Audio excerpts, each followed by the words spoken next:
धन्य है ये भारत भूमि जिसने ऐसे ऐसे वीरों को जन्म दिया है, जिसकी वीर गाथाएं आज भी सुनी और सुनाई जाती है और कथाओं में गाई जाती है। राजस्थान का ऐतिहासिक स्थान रहा है पूरे देश में। यहाँ भी ऐसे बलिदान होने वाले लोगों का इतिहास भरा पड़ा है, जिन्होंने अपने देश और धर्म की रक्षा के लिए अपने आप को बलिदान कर दिया। युद्ध के लिए इस समय सेना में सबसे आगे रहने और बलिदान देने का सबसे पहले अवसर पाने की घटनाएं कम ही मिलती है।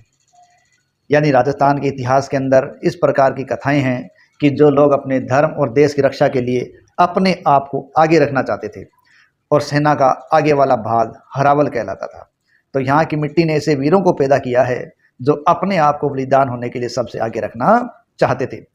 तो ऐसी ही एक घटना 1600 ईस्वी की है, जो मेवाड़ के महाराणा अमर सिंह के समय की है, और इतिहास में यह युद्ध उनटाला का युद्ध के नाम से जाना जाता है। और इस युद्ध के दौरान इस दुर्ग को जीतकर वीरता की एक अनोखी कहानी गढ़ी गई।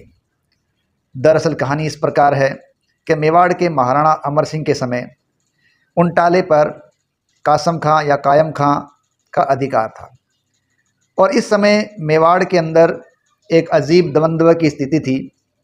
और उस स्थिति के अंदर एक ऐसा हालात अमर सिंह के सामने था कि वो पसोपेश में पड़ गए थे। दरअसल आज तक सेना का अग्रिम भाग या हरावल भाग है, वो चुड़ावतों के हाथ में था, लेकिन अब सत्तावत है वो चाहते थे कि सेना के हरावल का नेतृत्व है उनको दिया जाए, क्योंकि झगड़ा ये था कि हरावल में पहले बलिदान हम देंगे। चुड़ावत देते आए हैं और अब सत्तावत कह रहे थे कि ये बलिदान पहले देने का हक हमें दो। तो ये एक ऐसी स्थिति थी जो चुड़ावत और सत्तावतों के बीच एक भेद उत्पन्न कर सकती थी, इस मेवाड़ की स्थिति को कमज़ोर कर सकती थी। और हरावल में रहना उस समय बड़ी इज्जत की बात समझी जाती थी, और इस समय तक हरावल में चुड़ावत ही रहते आए थे। लेकिन सत्तावत भी कम नहीं थे, क्योंकि महाराणा प्रताप के अनुज महाराज शक्ति सिंह जी के पुत्र भाण जी, अचलदास जी, बल्लू जी, दलपत जी सत्तावत ये काफ़ी शक्तिशाली होकर उभरे थे, और उनके हृदय में भी ये अरमान था कि युद्ध क्षेत्र में पहला मुकाबला हमारा ही होना चाहिए। और अपनी इसी महत्वाकांक्षा के कारण उन्होंने महाराणा अमर सिंह के सामने अपनी बात रखी कि चुड़ावतों के त्याग और बलिदान से हम वाकिफ़ हैं, लेकिन हम उनके बलिदान से या हम उनके त्याग से किसी प्रकार भी अपने आप को कम नहीं आंकते। तो अब हमें सत्तावतों को हरावल में रहने का काम दिया जाए, या ये आदेश या हक हमें दिया जाए। लेकिन चुड़ावतों ने महाराज से निवेदन किया कि जब तक हम जीवित हैं हमारा स्थान कोई दूसरा प्राप्त नहीं कर सकता। तो इस प्रकार आपसी लड़ाई झगड़ा न हो, महाराणा अमर सिंह है वो इस दुविधा में पड़ गए कि इस आपसी लड़ाई को या आपसी विवाद को कैसे सुलझाएं, क्योंकि अगर ये आपसी विवाद बना रहा तो मातृभूमि कमज़ोर हो जाएगी। और ऐसा ही मौका उन्होंने अब देखा जब उनको उनटाले का ख्याल आया। दरअसल इस समय उनटाले पर जहांगीर का प्रभाव था, यानी मुगल शासक जहांगीर का इस पर प्रभाव था, और कासम खां इस समय यहाँ पर मौजूद था। तो अपनी इस दुविधा को दूर करने के लिए महाराणा अमर सिंह ने दोनों को आदेश दिया, सत्तावतों और चुड़ावतों को, कि दोनों अलग अलग दिशा से उनटाले पर आक्रमण करेंगे, और जो दल उनटाले में पहले पहुंच जाएगा या उनटाला के दुर्ग में पहले प्रवेश कर लेगा जो भी व्यक्ति, उसी को हरावल दस्ते का मुखिया बना दिया जाएगा। अब सत्तावतों की टोली का मुखिया था बल्लू सिंह सत्तावत, जिसकी शेर जैसी चाल थी और देखने वालों का मन मोह जाता था, और हमेशा मरने मारने को ये उतारू रहते थे। अब उनटाले के किले में प्रवेश करने के लिए सत्तावत सेना अपने सरदार बल्लू रावत के नेतृत्व में किले के मुख्य द्वार पर दा पहुंची। इधर चुड़ावत सरदार रावत सिंह है वो चुड़ावतों का नेतृत्व कर रहे थे, और वो अपने साथियों के साथ किले की दीवार के नीचे जा डटे। बस फिर क्या था, प्रतिष्ठा की रक्षा के लिए मौत को ललकारते हुए दोनों ही दलों के रणबांकुरे वीरों ने उनटाला दुर्ग पर आक्रमण कर दिया। सत्तावत वीर दुर्ग के मुख्य द्वार के पास थे और उसे तोड़ने का प्रयास कर रहे थे। उधर चुड़ावत वीरों ने समीप दुर्ग की दीवार पर सीढ़ियां बांधकर डालकर चढ़ने का प्रयास शुरू कर दिया। गढ़ की दीवार से मुगल सिपाही पत्थर, गोलियां और तीर बरसा रहे थे, और बड़ी मुश्किल का सामना है इन रणबांकुरों को करना पड़ रहा था, और चारों तरफ इनको मौत ही मौत दिखाई दे रही थी। और दिखे भी क्यों नहीं, क्योंकि वो ऐसे अभियान पर थे, जो उनके लिए बहुत मुश्किल भरा था। उधर मुख्य द्वार पर बल्लू जी सत्तावत ने तेज आवाज में अपने हाथी के महावत से कहा कि दरवाजे को तुड़वा दो। हाथी को टक्कर देने के लिए जब आगे बढ़ाया गया तो किवाड़ में लगे हुए तीखे सूलों को देखकर हाथी सहम कर पीछे हट गया। हाथी मुकना था, यानी बिना दांत वाला मुकना, ठीक है। और गढ़ के किवाड़ों में लोहे के बड़े बड़े मजबूत तीखे किले होने से हाथी है वो उन पर चोट नहीं कर सका और सहम गया, पीछे हट गया। ये देखकर सख्तावतों के सरदार बल्लू सिंह सख्तावत ने अद्भुत बलिदान का परिचय दिया और सूलों पर पीठ अड़ाकर खड़े हो गए, जिससे कि हाथी सूलों के भय से पीछे ना हटे और उनकी आंखें लाल हो गई। आवेश में उन्होंने अपने महावत से कहा, अब क्या देखते हो महावत, हाथी को मेरे बदन पर मारो। इस दृश्य को देखकर सभी अचंभित रह गए, लेकिन कोई कुछ समझ नहीं पाया और बल्लू सिंह ने चिल्ला कर कहा, आज मैं अपने रक्त से बलिदान दूंगा और बलिदान से मातृभूमि और मेवाड़ की भूमि का श्रृंगार कर दूंगा और इस भूमि को अपने रक्त से सींच दूंगा। आज प्रथम बलिदान से मुझे कोई नहीं रोक सकता। एक बार तो महावत भी सहम गया, लेकिन फिर बल्लू जी की मृत्यु से भी भयानक क्रोध जब उनके आवेश में देखा तो हाथी को उन्होंने इशारा कर दिया।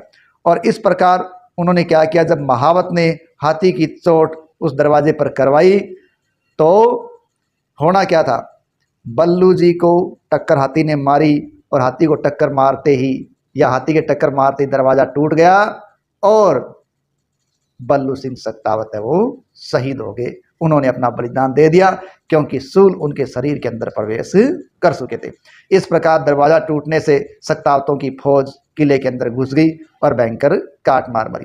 दूसरी तरफ जो सलेम्बर के जय सिंह चढ़ने का प्रयास कर रहे थे सीढ़ियों को बना बनाकर, तो उनके लिए भी ये मुश्किल भरा काम था और ऐसी मुश्किल के लिए वो आगे बढ़ते जा रहे थे। लेकिन होना क्या था, इधर दूसरी ओर जब सलम्बर के चुड़ावत जत्र सिंह चुड़ावत के नेतृत्व में सीढ़ियाँ बना बना कर किले पर चढ़ रहे थे, प्रयास कर रहे थे, तो ऊपर से मुगलों के तीर पत्थर उनको इसके लिए बड़े ही मुश्किलों के हालात पैदा कर रहे थे।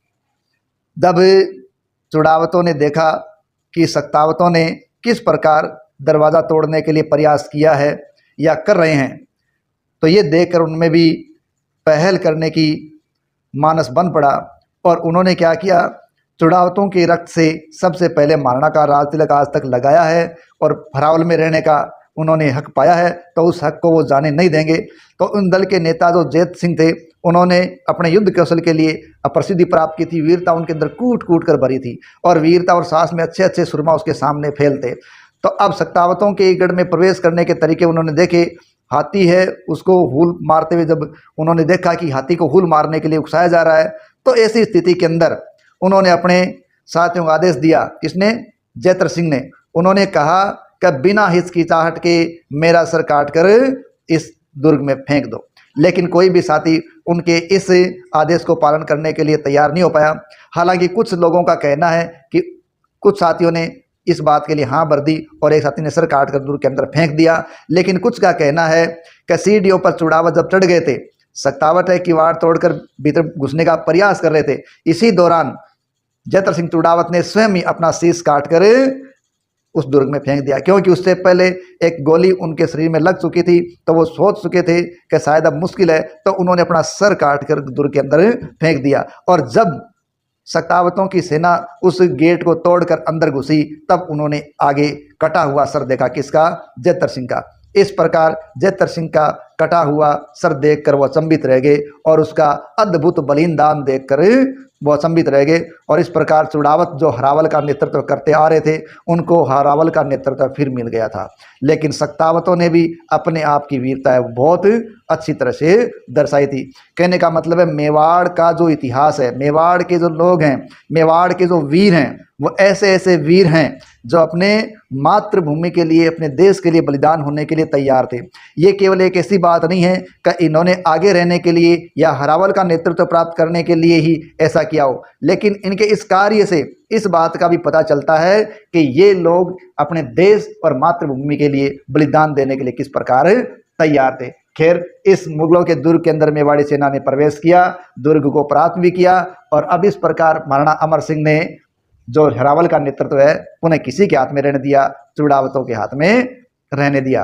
हे वीर योद्धाओं, मेवाड़ी धरा आपकी हमेशा ऋणी रहेगी। हालांकि हरावल में रहने का अधिकार किसका रहा, ये विवाद का विषय नहीं हो सकता, क्योंकि किले में प्रवेश का प्रश्न खुद की प्रतिष्ठा का प्रश्न नहीं था, वो मातृभूमि के लिए पहले बलिदान देकर अपना स्थान हासिल करने का था, और ये हासिल स्थान है वो चुड़ावतों ने कर लिया और मातृभूमि के लिए उन्होंने अपना रक्त बहाया। और इस प्रकार ये धरा उनकी ऋणी है और राजस्थान के कण कण में उनकी वीर गाथा आज भी महक रही है, चहक रही।